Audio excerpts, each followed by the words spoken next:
Hello students, let's start with Standard 7 History Chapter 1 Tracing Changes Through 1,000 Years. Let's start with the next topic, Region and Empire. We will see how changes started to take place in regions and empires. Children, large states like Cholas, Tughlaqs or Mughals encompassed to hold many regions. They had many regions in their kingdom empire.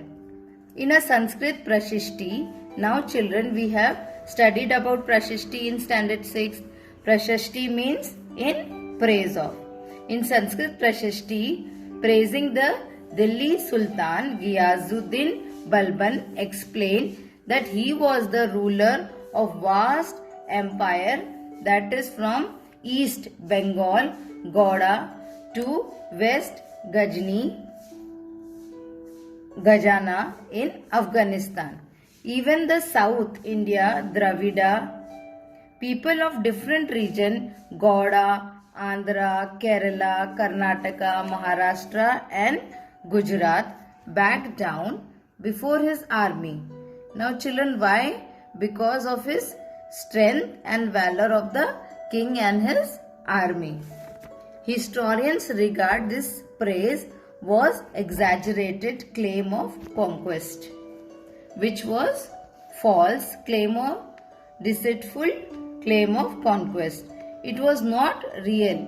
Historians always try to understand why these rulers kept claiming that they have so much of land under their control of the subcontinent.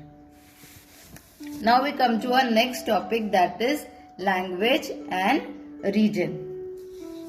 In 1318, the poet Amir Khusro noted that there was a different language in every region of this land. Different languages were spoken in different regions. The name of different region are mentioned here. He studied and noted that Sanskrit language was not belonging to any region. It was an old language which was not spoken by common people. It was basically belonging to Brahmins.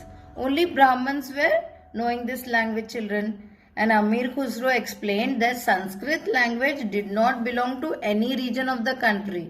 It was belonging to a particular group of community.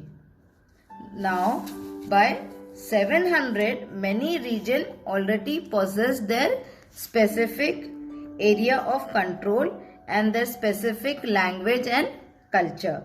We will learn more about this in chapter 9.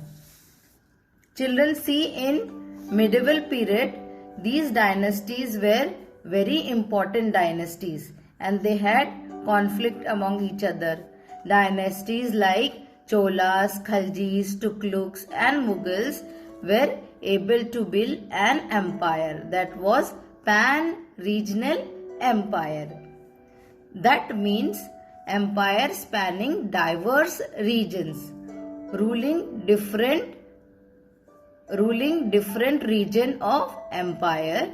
Spanning diverse region means the extent across full of diversity. Continuously, why it was happening, children?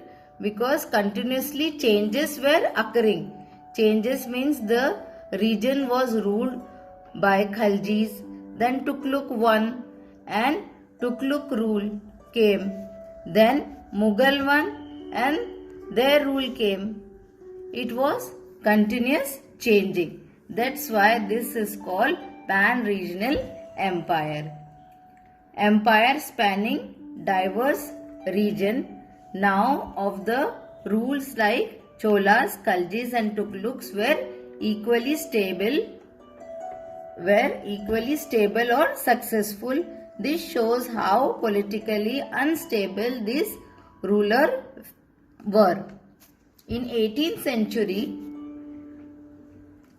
Mughal Empire declined and it started to re-emerge of regional states.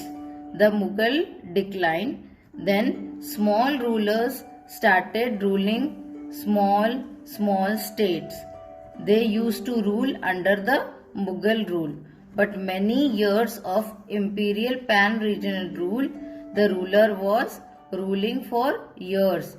Ruler ruled many regions in India, had altered, changed the culture of the region. The region were left with legacies of the big and small states that ruled over them. The rulers had left the good impression on the mind of the people. People started to have distinct and shared traditions. For example, if you are Punjabi and you live in Gujarat, so you will celebrate your festival, but you also do Garba with the Gujaratis and share their culture. Your culture, you keep it, but you share other cultures also. That is distinct and shared tradition. Governance, the economy and allied culture and languages were same throughout the country. Mixed culture was seen. Through 1,000 years between 700 and 1750, the character of different regions did not grow in isolation. The regions were not isolated or alone. They got mixed. The impact of language, pan-regional effect, all regions and these regions were mixed and did not lose their distinctiveness.